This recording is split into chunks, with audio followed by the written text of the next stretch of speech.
Hey everybody, welcome to Business Lunatics, where everyday entrepreneurs struggle, survive, thrive, and figure what it's like to be an entrepreneur. I'm here today with my co-hosts, Freddy Dudek and Rochelle Lisner, and I am Steve Ferman. And let's go around the room first and introduce each other. So, Freddy, you want to introduce yourself? Sure. My name is Frederick Dudek, or as my friends call me, Freddy D. I'm author of the book Creating Business Superfans. I'm the host of the Business Superfans podcast, and I help businesses leverage untapped resources that are staring them in the face. They just don't know it, and help activate that engine to help them scale. Great. Thank you. How about you, Rochelle?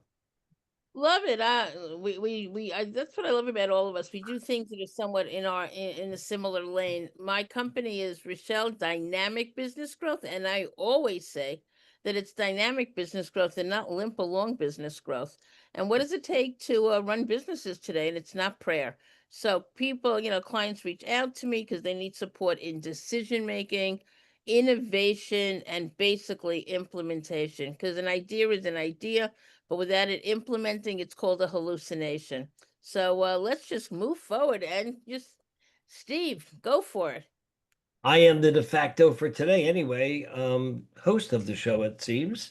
I'm Steve Ferman with the Four Pillar Coach. We are business executive coaches, but we do it with a flair of AI. I'm also a chief AI officer. So we help you grow and scale, get the right people in the right seats, and we do it all while getting you back your operational efficiencies by utilizing AI and augmenting your team's experience in the work they have to do. I'm also a published author of Get Up and Drive, which is about determination, resilience, innovation, vigilance, and endurance. And today's show is all about you got to be a lunatic if you're going to be an entrepreneur, especially in these crazy times going on. And I think that really rings true with a lot of us. But there's something inside us that just makes us keep coming back for more. And that's kind of why we started the show in the first place. And today we want to talk about what was our subject again, Freddie? I think you We had were it talking down. about, I think, freedom and challenges of being in business and making lunatic decisions when you're under stress and you're reacting versus being proactive. And why we started the business in the first place. Most entrepreneurs think like, oh my God, I'm going to work for myself. I'll answer myself. I can take whatever money I want out of the company. I'll take a day off whenever I want. And what really happens, guys? What's the reality that sets in? 80 hours a week, you're doing everything. You've got no life, and vacations are a thing of the past, Mm. and your stress levels through the roof. And you're also in a feast or famine situation where you actually go out, you land a couple projects, you're super excited, you landed some deals. Holy moly, I got to do the work now. And you're doing the work. And then what happens is you're now going into the famine because you've got nothing in the pipeline and you're done with your projects. And now you got to go scramble to get more projects, and it's a rinse and repeat, and you're on a hamster wheel. Yeah, that's the peaks and valleys that they talk about. How about you, Rochelle? I'm lucky. I see it a little differently. I love piggybacking this off of July 4th with freedom. And yes, we have our peaks and valleys, and I'll take it any day versus being an employee. So it can be as peak and as valley as it comes because I'm just grateful that I'm in a country that I have the freedom to be in business, especially a lady in business. I mean, I can do that here. I don't know how successful I can be if I lived in, let's say, Pakistan. So when it comes to July 4th, I am really, really grateful. And what does it take? Freedom. What do I think about being in business? And for me, it's being very clear on why what do I do? What's the result? And how grateful am I? Because Simon Sinek said it best. If you have a strong why, it allows you to put up and deal with any of the challenges that you meet along the way. Because if you don't, and as you said, Freddie, we will have challenges. Sometimes it can be every hour on the hour. And we can think Yeah. like, what the hell was I thinking when I did this? But with a strong why, those challenges become apps, at least for myself, I'm speaking for myself, they become doable. Instead of saying like, oh my God, it's like, this is doable. Break it down, Rochelle, a step at a time. Take those, take those small steps, and at the end you'll get to where you need to be.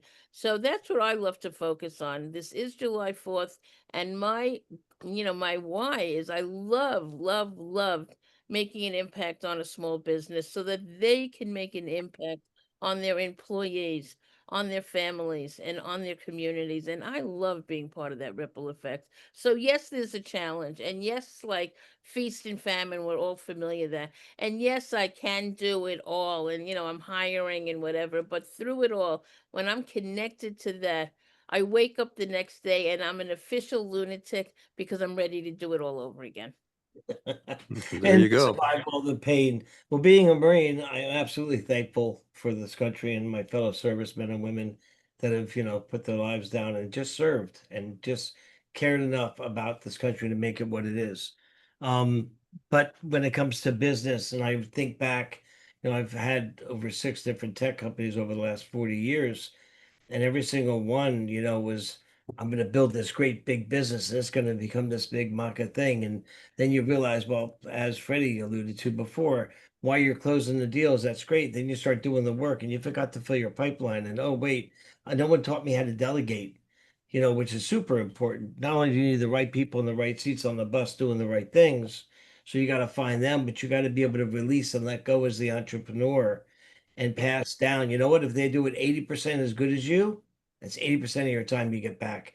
That's a really good thing when it comes down to the end of the day. And you do not want to be on that hamster wheel. I think the holy grail of running a small business or being an entrepreneur is getting it to a nice steady where you can predict the growth and it's not going up and down in peaks and valleys. Because that's where, the what really hits the fan. You know what I mean? Oh, absolutely. And that's, a great example of a guy that's really done it. I use Sir Richard Branson many times as an example, is, he's empowered his people to make decisions, run the business, Mhm. and he's the face of the business. He's playing flight attendant on, Virgin Air, and he's, playing with the passengers on Virgin Voyages. He's not piloting the cruise ship. He's not flying the airplane. He's got people empowered to do those things. And, he's not spending time on all the little things because, as you just said, Steve, 80% of as good as you could do is 100% you not doing it. Hmm.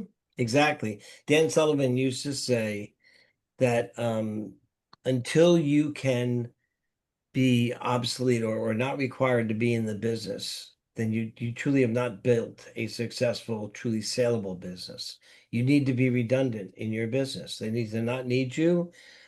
True story, the first time that I realized this, I'd already been in business for about 12, 13 years with my first IT company. And I had a couple other ones that I built alongside it, but my main MSP, managed service provider business, and that was like the real cash cow for me, the real big company.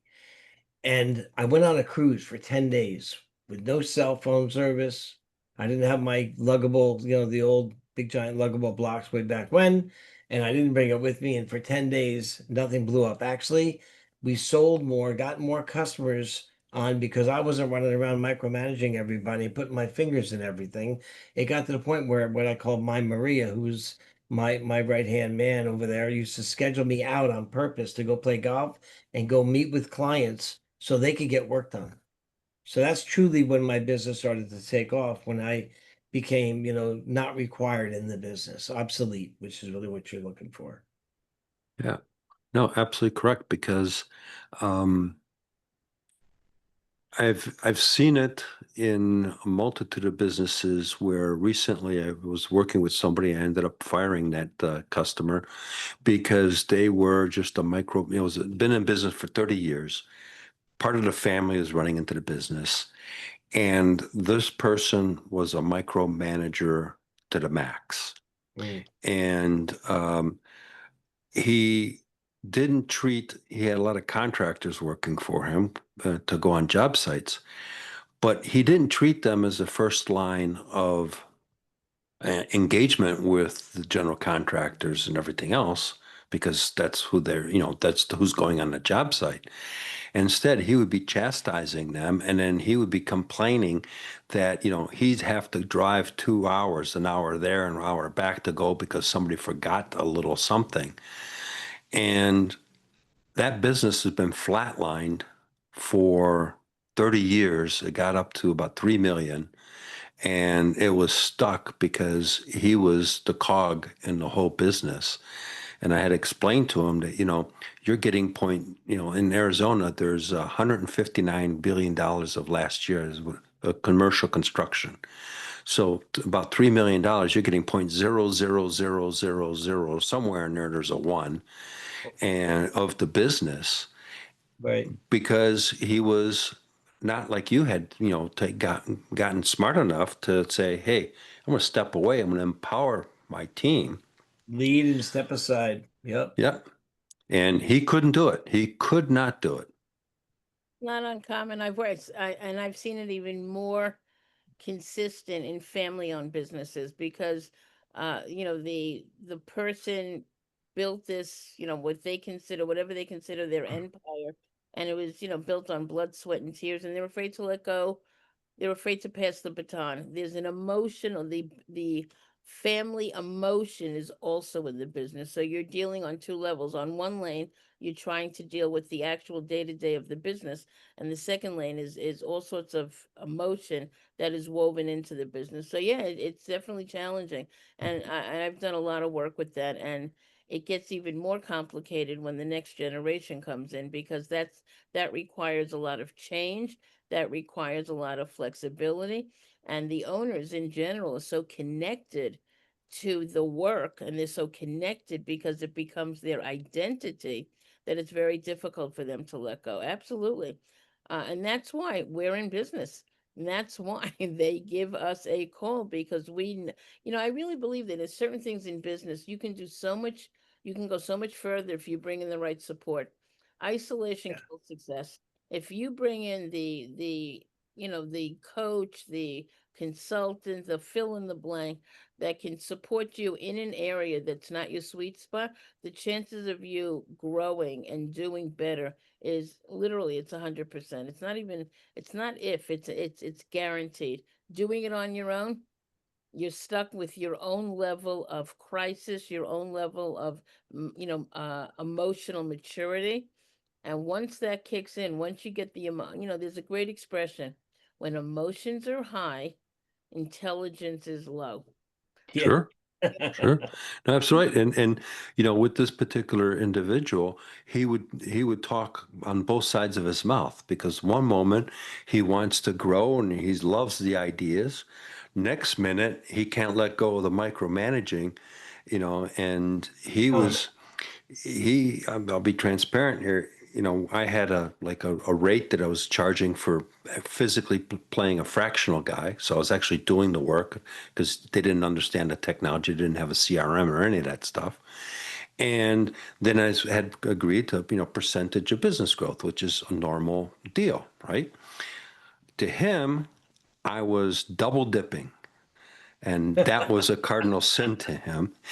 And then we had an agreement that he had agreed to, and there was another business coach that had put us together. And so he wanted me to sign his subcontractor agreement to be a subcontractor to him, which means I would be now reporting to him versus the other way around, me helping him. And that's why I said this isn't going to work. So sometimes you have to fire the customer because Oh my God. oh, it's the best feeling in the world. The first time I let a client go, a client actually yelled at one of my support techs. I mean, like berated him really, really bad. So much so that my employee came back to the office and said, I don't think I can do this, and explained to me what happened. I said, hang out. I said, matter of fact, why don't you come with me? Take a ride. And we drove back to this customer's office. And I basically told him, if you ever speak to any of my employees like that again, not only will I fire you as a client, but I will do some other things. I really don't want to explain my explicitness that I said, but I will mess you up pretty bad. And I was young and still had my testosterone as a Marine. I was a young Marine, so I was still kind of pissed off. And he from that day on was the nicest person in the world. But I've had clients that have just done the wrong thing to my employees. I'm sorry, I can't work with you. Or they just don't fit our culture. You're better off. I let a $6,000 a month client go because basically they weren't doing the work. Coaching client. I said, I'm sorry, I'd love the money. I can't lie, but you're not doing the work, so I'm not going to be able to help you, and I'd rather not take your money. I'd rather you figure it out yourself, or when you're ready to do the job, come back. And one last point I'll make. One of the things I do when I interview for a coaching client is I ask the CEO, would you be willing to replace yourself? Are you willing to do what it takes to do what's best for the greater good of the organization and not you or your pockets? And if they won't answer yes to that question, I won't take them on as a client. Because sometimes the CEO who started it, the entrepreneur who started it, might have had a great idea. Maybe they're a great technician. Doesn't mean they should be running the business. Right. It, maybe they're better off doing the coding or, fixing the ship, whatever it is. And I think it's important to understand where your strengths are and, really put the right people in the right seats on the bus doing the right things is what I say all the time.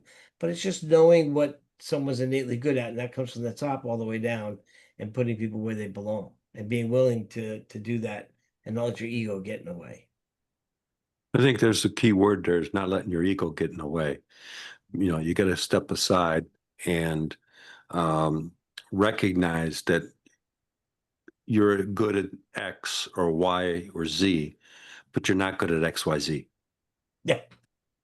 Yeah, I actually, if you figure out what you love doing, what you're uniquely good at, and I learned this from Dan Sullivan at the Strategic Coach up in Toronto. If you could figure out what you're uniquely good at and do that all day, you never work a day in your life because you never get tired of it. You never get, upset about it. You'd be more than happy to do it and don't even realize how long you're spending on it because it's not work. You're Right. doing what you love doing. Now think about the expansion that you'd have if you had every team member in your organization all doing what they're uniquely good at, not things that they're not so good at, that they hate, that they loathe, that they procrastinate on. Think about how much you can grow and scale your company then. That's Oh, a yeah. I mean, one of the examples I use is a racing rowing team on a boat. So, everybody's got a single oar, and you got Mhm. to and there's 8 people in the boat. You got to get everybody in line with the mission. They all know the responsibilities. You got someone that does the counting, but everybody else is there, and you got to get them in synchronization. Like And that. yep, the same mission. And good job, Steve. And you get that momentum going, and they can get that boat to fly. And You know what? A lot of that takes courage. I just believe the team that's going to get you to 1 million is not the team that's going to get you to 10. So it's very it's very hard to notice who's in your talent pool and what's the talent not what's the talent that not the title, what's the talent that's needed that if brought into the Mhm. company make the biggest difference. And it's got to be evaluated, several, whatever your milestones are, your 1 million, your 3 million, your 5 million, your 20 million, needs something different. And you need to be clear as to what it Yep. is that can be brought in that can elevate you. Because a lot of people will, they've outgrown the company's outgrown them, so you need something more sophisticated, more whatever. And it takes somebody very aware that doesn't get caught up in the day to day, that can recognize it. And then it takes courage, because very often, I'll tell you, I mean, I'm working with a lot of companies that their next level of success, they've got to hire somebody, but the people that they need to bring in right now is somebody at a very high level, which is very high payroll. And I mean, they're panicked. They're absolutely panicked. Can I afford this payroll? And we sit and we figure it out. We'll see. Let's do the math on it. Can Right. we make a rational decision and not make the decision based on fear? Because once we start talking, I mean, I was talking to this person, talk about fear. I kept teasing him. I said, if I look down, you probably, you probably lost a kidney, and the kidney's probably on the floor. I've got to mop up your kidney, because he was petrified to take on that kind of payroll. But once we figured it out and recognized it, I mean, the business has grown unbelievably because Yeah. he's brave enough.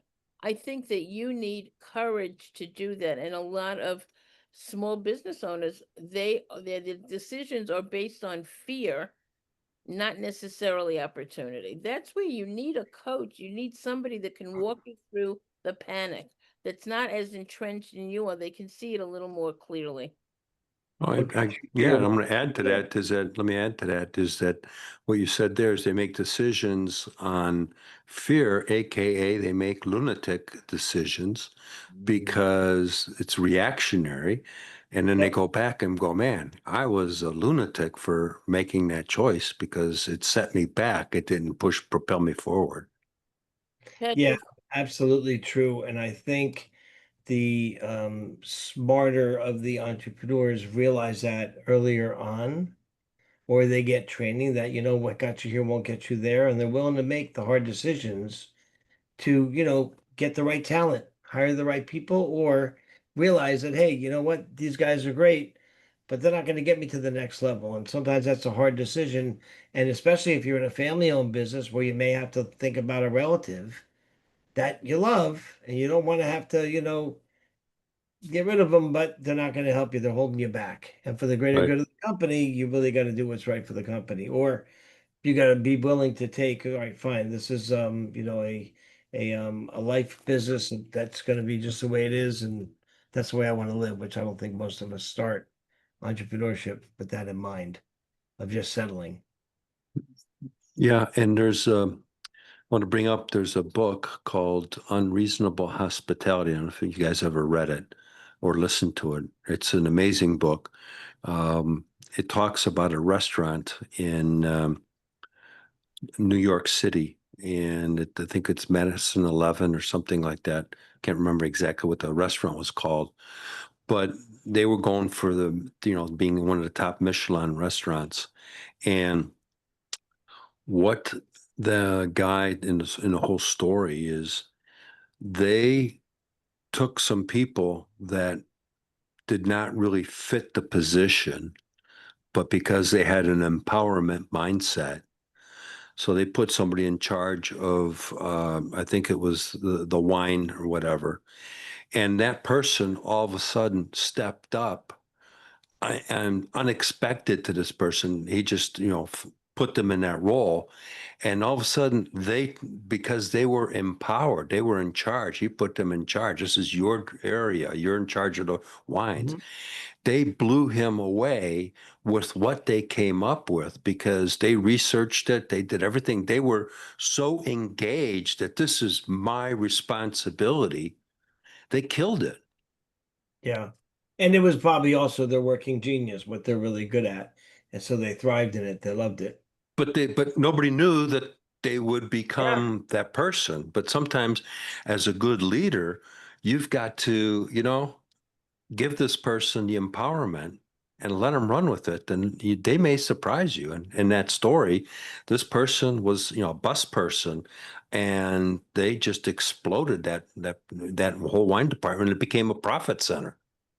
Yeah, I always tell my clients to see if you can find another position, especially with AI. People are like worried AI is going to replace all my employees. No, a person who knows AI has a better shot at replacing your employees than AI replacing your employees.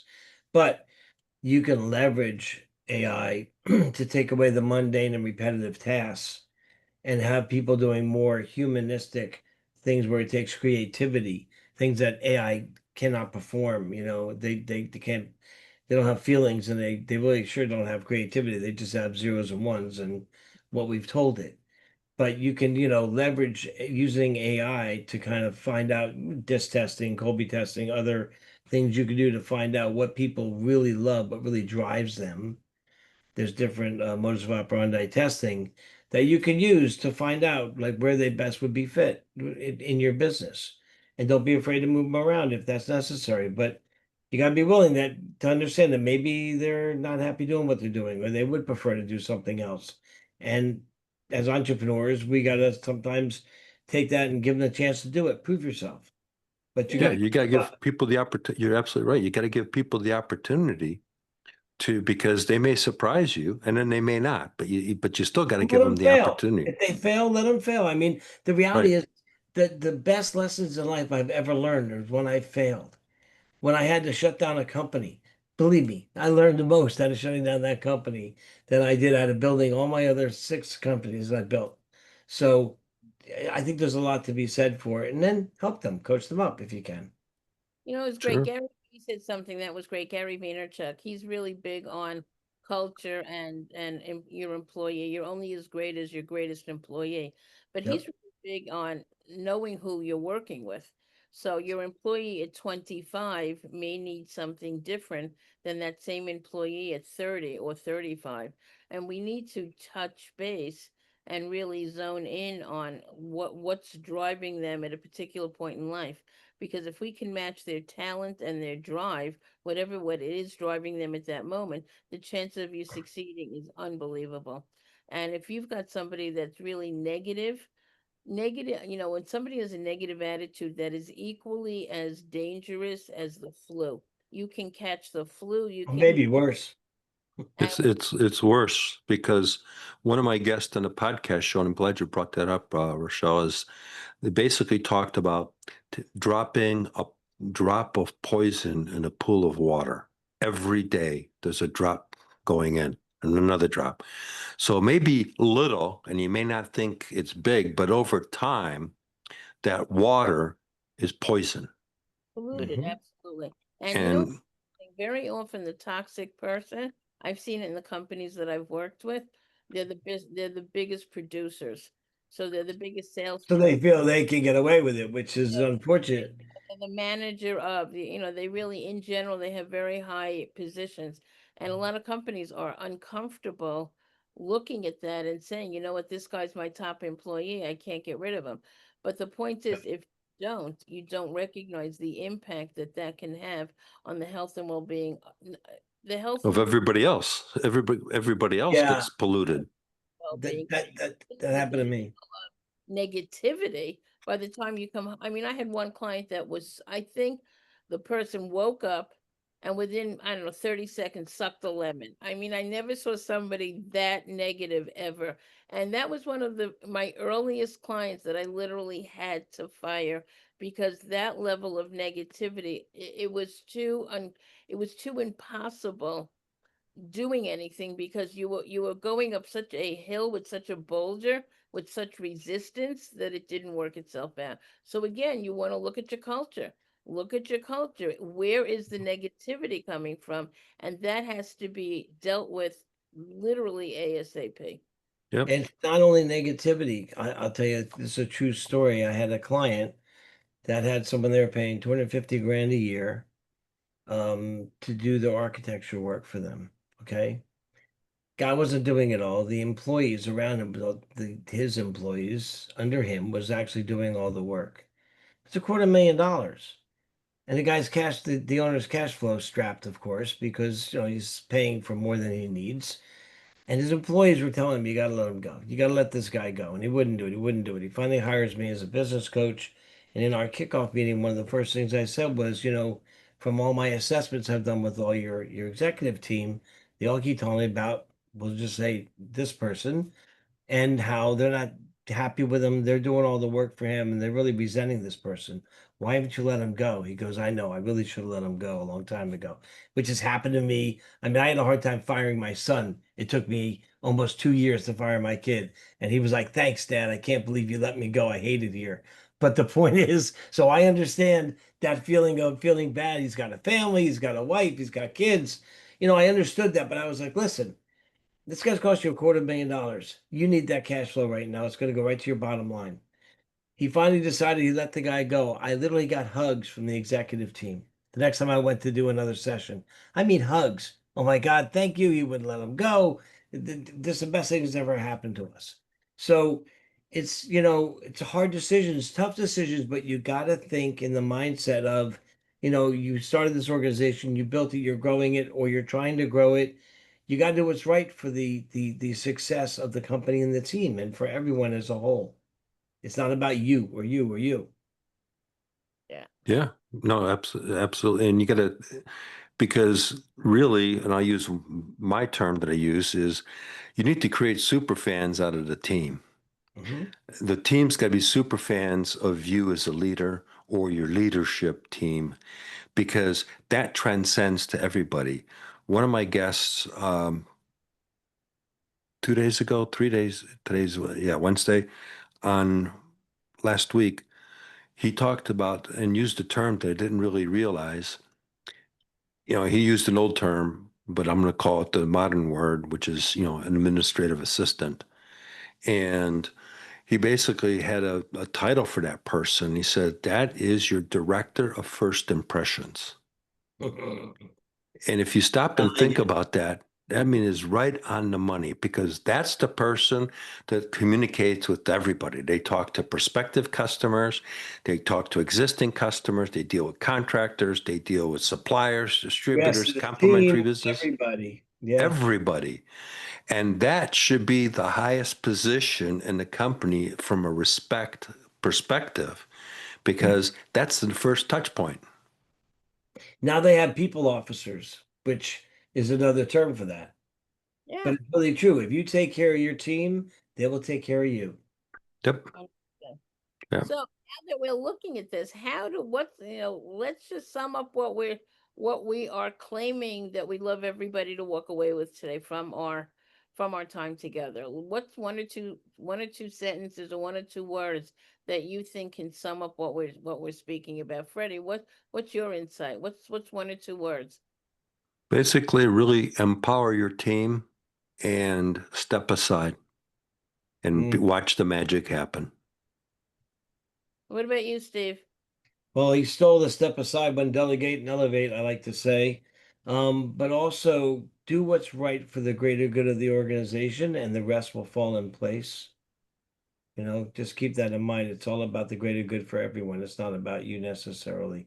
In the end of the day, it really is because I'm the owner. But no, seriously, you got to really have that mindset. I think you'll grow and scale a lot faster. And my thought is that notice if you are the bottleneck of the company. And then if you are, and you don't have to be a rocket scientist to figure it out, Mhm. get support. I always believe that isolation kills success. With the right support, you can go so much faster than you can trying to figure it out on your own. Oh So yeah. we all are thinking about what are we grateful for being in this country, having the opportunity to really appreciate the freedom that we have. And that's why we went into our businesses because we are free. We're free to explore ideas. We're free to be in control of our income, whether it is up, down, sideways. But we still have a grip on it. And I don't know about anybody else, but I am absolutely grateful about that. What about anybody else on this? I'm unemployable. I just, I don't take direction ever since I left the Marine Corps. And I got told when to get up, when to go to sleep, when to eat, when to brush my teeth, hurry up and wait. I just became unemployable. And how So about that's my claim to fame.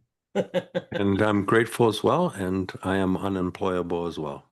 with that? I just invite everybody to come check us out next week for another episode of Business Lunatics. And we hope that you too are a business lunatic. Yep, 4 o'clock on Wednesdays, Eastern time is the 1 schedule. o'clock Arizona time. There you go. We are on all of the coast. We're everywhere. Well, Arizona's not really on the coast, but it's close. It's on that side of the United States. But no, I want to thank everybody for spending a little bit of time with us. We appreciate it. We are the Business Lunatics, and thank you, Rochelle and Freddie. I really appreciate your time today. Thanks. Thanks, everybody. Have a great upcoming 4th of July weekend. Yes. Be safe. Exactly. See you all.